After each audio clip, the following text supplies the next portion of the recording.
மீண்டும் மீண்டும் ஒரு விஷயத்தை தெளிவா சொல்லிக்கிறேன். எங்களுடைய கொள்கை எதிரி பிஜேபி, அதுல எந்த மாற்று கருத்துமே கிடையாது. மீண்டும் சொல்றேன், பிஜேபி தான் அரசியல் எதிரி. திமுக இவங்க எங்களை ஒரு பிஜேபி அணி போன்று கட்டமைக்கிறாங்க. என்ன கட்டமைச்சாலும் அது வேலைக்கு ஆகாது.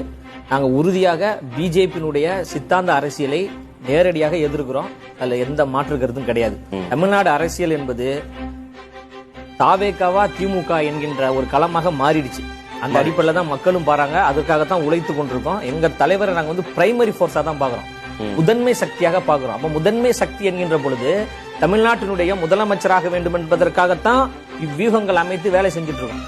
ஐயா பழனிசாமி ஐயா சொல்றாங்க, 234 தொகுதிகளிலும் தொகுதி பொறுப்பாளர்கள் இருக்காங்க. 234 தொகுதிகளிலும் வேலை செய்வதற்கு ஆட்கள் இருக்கிறாங்க. 120 மாவட்ட செயலாளர்கள் இருக்காங்க. பேருந்தே செல்ல முடியாத கிராமத்திலும் மக்கள் இயக்க கொடி இன்று வரை பறந்து கொண்டிருக்கு. தமிழ்நாடு முழுவதும் தமிழக வெற்றி கழகத்தினுடைய கொடி பறந்து கொண்டிருக்கு. 90 லட்சம் உறுப்பினர்கள் கட்சியில சேர்ந்திருக்கிறாங்க. அவர் என்ன சொல்றாருன்னா, சவுத் சைட்ல அவங்களுக்கு ஆட்களே இல்லைன்றாங்களே.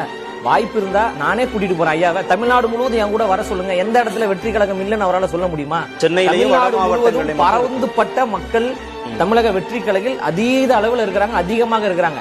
அந்த ஒரு அதீத நம்பிக்கையில தான் நாங்க மீண்டும் மீண்டும் சொல்றோம், 2026ல ஆட்சி மாற்றத்தை தமிழக வெற்றி கழகம் ஏற்படுத்த போகிறது. நாங்க ஏன் சொல்றோம்னா, மக்கள் மீது உள்ள நம்பிக்கை. இன்னொன்னு சொல்றேங்க, 6.5 கோடி வாக்காளர்கள் இருக்காங்க. 5 கோடி பேர் தான் ஓட்டு போடுறாங்க. இது 1.5 கோடி வாக்காளர்கள் எங்க போனாங்க? அப்ப அவங்க ஒரு மாற்றத்தை தேடுறாங்க. அந்த மாற்றத்தை கொடுக்கக்கூடிய ஒரு இடத்துல தமிழக வெற்றி கழகம் இருக்கு.